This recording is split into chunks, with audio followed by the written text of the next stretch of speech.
C'est la maladie du ressentiment qui mine nos démocraties. Alors c'est un livre qui parle du ressentiment individuel, mais qui fait aussi le pont avec la vie collective, la vie sociale, la vie démocratique, et qui explique pourquoi c'est un des poisons de notre démocratie, cette fameuse défiance dont on parle tant, cette fameuse crise de la démocratie, si elle venait de là, si elle venait du ressentiment. Bonsoir Cynthia Fleury. Bonsoir.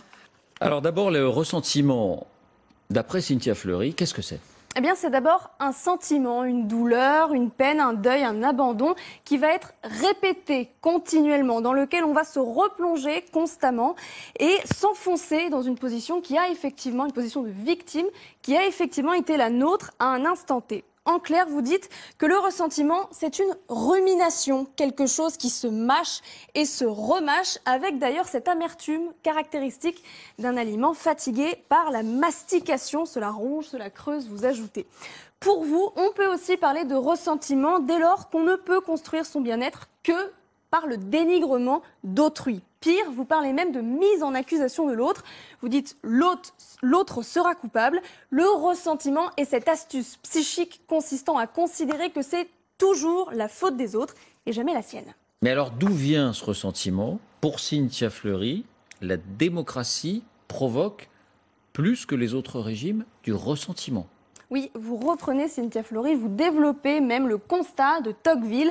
La démocratie est le régime de l'égalité. Nous sommes tous égaux en droit et donc la moindre inégalité blesse l'œil. Or, des inégalités, il y en a, sociales, économiques, elles sont multiples et ce sont elles qui engendrent ce sentiment de ressentiment précisément. Il est produit par un écart entre des droits politiques reconnus et uniformes et une réalité d'inégalité concrète. Ce ressentiment, il est ensuite entretenu par une surabondance d'informations, notamment produites par les réseaux sociaux, qui empêchent de fournir un jugement éclairé, alors même que vous nous dites que c'est précisément la voie rédemptrice. Voilà, ça c'est pour ces dernières années avec la multiplication des sources d'informations.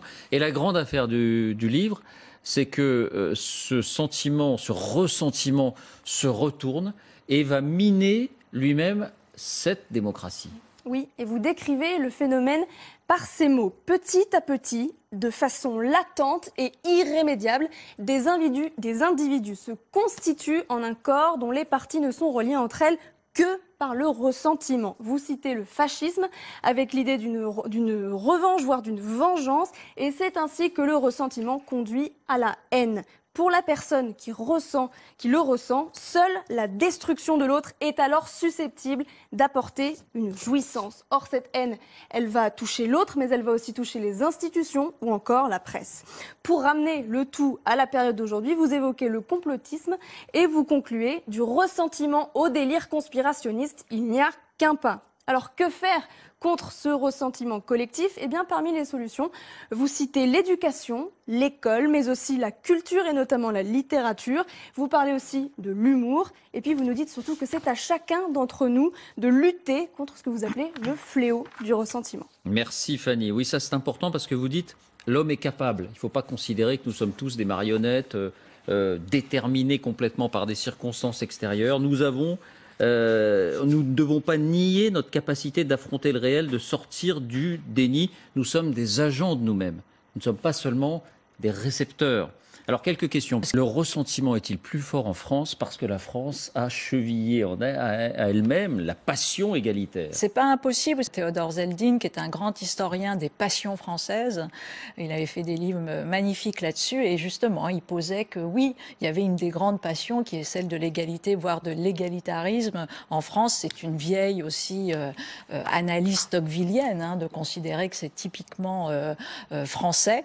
Et on a ce tropisme et puis on est aussi considéré comme un peuple extraordinairement pessimiste qui considère que l'une des manières d'exprimer son intelligence, c'est du scepticisme un peu agressif, un peu dur.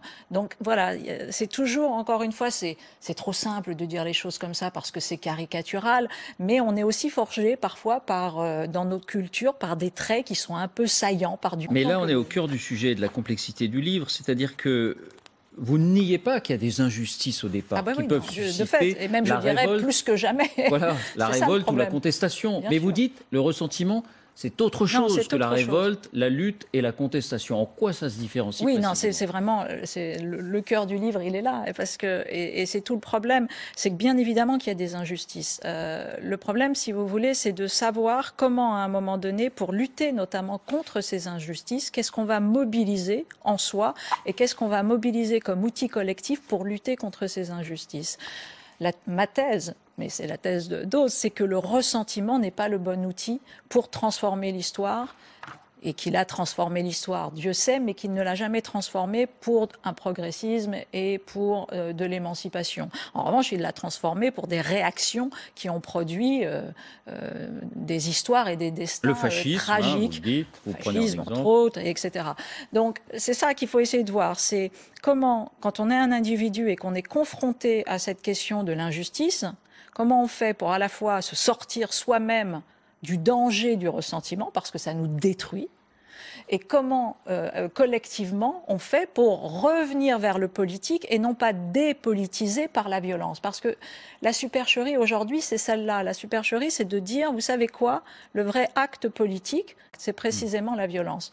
Pas du tout. Le vrai acte politique, ce sont des protocoles de conflictualité qui sont posés d'ailleurs dans la démocratie et qui doivent être investis politiquement et pas psychiquement, justement. Donc, si vous voulez, en fait, c'est un livre qui essaye de rendre à la psyché tout le travail qu'on peut faire sur la psyché, donc ça s'appelle l'analyse ou autre chose, et la psychanalyse n'a pas du tout le monopole de l'analyse, hein.